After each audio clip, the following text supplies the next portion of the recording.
अस्सलाम वालेकुम वरहमतुल्लाहि वबरकातुहू। आज 6 सितंबर है और आज ही के दिन अपने दुश्मन को नाको चने चबवाए थे और जो हमारे से 10 गुना बड़ा था।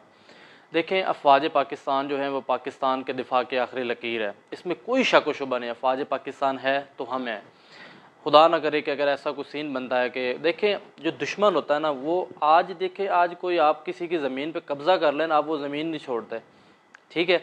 तो इतने बड़े मुल्क पे कब्ज़ा करना ये हमारे दुश्मन का देरीना ख्वाब था। उसने कभी भी हमें एक्सेप्ट भी नहीं किया था, कभी कबूल भी नहीं किया था। जब से पाकिस्तान आज़ाद हुआ था, जब से पाकिस्तान बना था, उसने तो पाकिस्तान से दिल से तस्लीम ही नहीं किया था।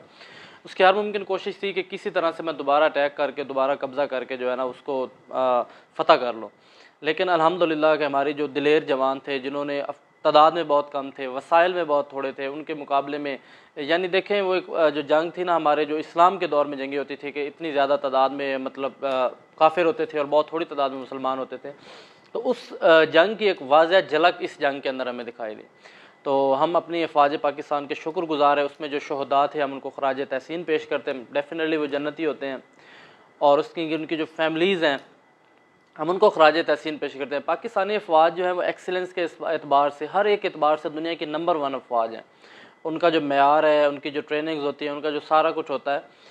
और आज़ादी से बड़ी नेमत कोई नहीं। इस दुनिया में सबसे बड़ी नेमत आज़ादी है और हमारी आज़ादी जैसी नेमत का सबसे बड़ा जो है हमारा उसकी तहफ़्फ़ुज़ करने वाला, उसकी प्रोटेक्शन करने वाला जो सबसे बड़ा इदारा है वो हमारी फोर्सेस है।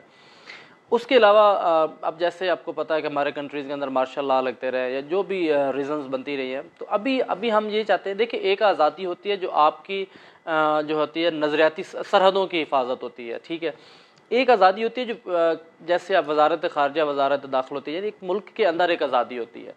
आज हम जो जंग लड़ रहे हैं, जो मतलब एक पाकिस्तान की करंट पॉलिटिकल सिचुएशन है, उसमें यही है कि अभी हमें वाक़ईतन हकीकी आज़ादी की तलाश है। हमें हकीकी आज़ादी चाहिए। हकीकी आज़ादी क्या है?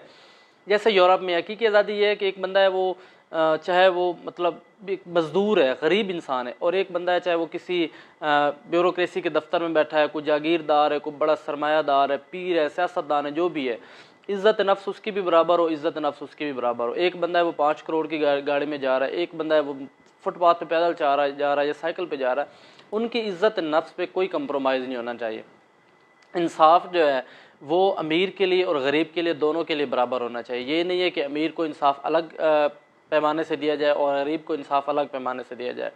हमारे जो सरकारी दफातर होते हैं उनके अंदर जो बैठे हुए लोग होते हैं, स्पेशली जो ग्रेड्स के होते हैं, 17 ग्रेड्स प्लस के होते हैं, 18, ये वो जो रिटायरमेंट के करीब होते हैं, देखें वो जो लोग होते हैं ना वो अवाम की वजह से हैं।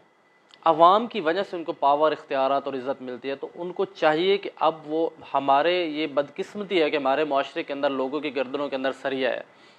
तो ये सरिया अब निकालने का वक्त आ गया, क्योंकि अब हम 21वीं सदी के अंदर हैं। दुनिया बहुत बदल गई। अभी हमारे वही, अब सिंध में जाके देख लें, वही वडेरा शाही है, वही सिस्टम है जो गरीब मुजारे है।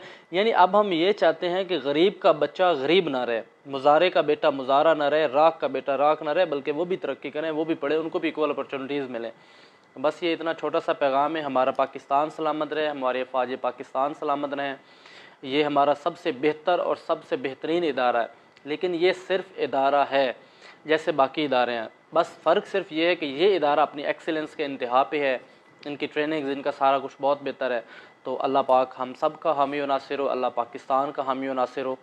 पाकिस्तान जिंदाबाद, पाकिस्तान पाइंदाबाद।